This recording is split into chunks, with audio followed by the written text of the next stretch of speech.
Bien, puisque tout ce qui va sans dire va tout aussi bien en le disant, j'aimerais aujourd'hui vous parler du glossaire européen du mensonge politique, ou comment l'Europe vous ment avec un vocabulaire démagogique.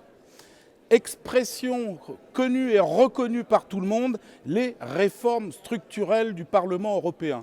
Alors, ça sonne bien, ce sont des réformes, donc ça doit être novateur, et structurel parce que ça doit être structurant.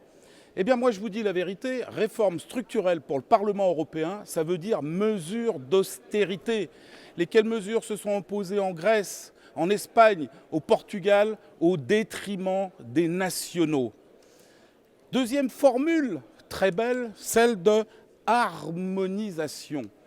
Ah, là aussi, on y croit. Harmonie, c'est musical, c'est beau, c'est joli. Nous allons harmoniser nos politiques sur l'ensemble des membres, des États membres de l'Union européenne. Nous fait-on croire. Mais en fait, harmonisation, ça veut dire nivellement par le bas.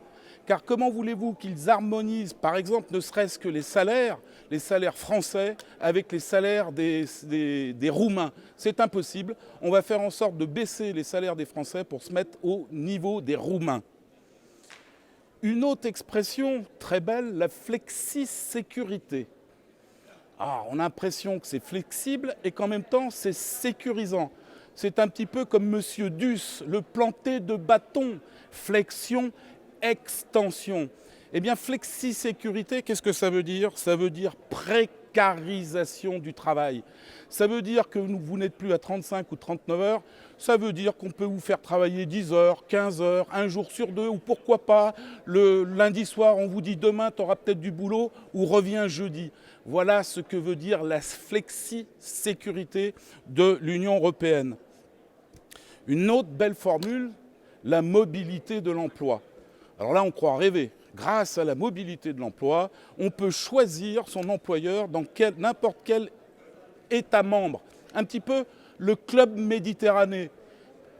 C'est une escroquerie. La mobilité de l'emploi, ça veut dire le déracinement des travailleurs. C'est-à-dire le bon père de famille qui travaille pour rien, pour une poignée de cacahuètes à l'est de l'Europe, on va lui dire va chercher du travail à l'ouest de l'Europe. Abandonne ta famille, abandonne tes enfants. C'est un petit peu, pour conclure, cette expression merveilleuse que vous connaissez tous en France qui s'appelle la discrimination positive. C'est beau comme de l'antique, mais la discrimination positive, ça veut dire quoi? Et vous le savez maintenant en France, la discrimination positive, ça veut dire la préférence étrangère.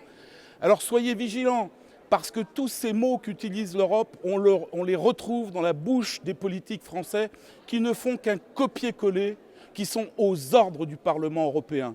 Ne vous laissez pas abuser. Et comme un homme averti en vaut deux, je vous laisse le soin d'avertir votre entourage. À bientôt.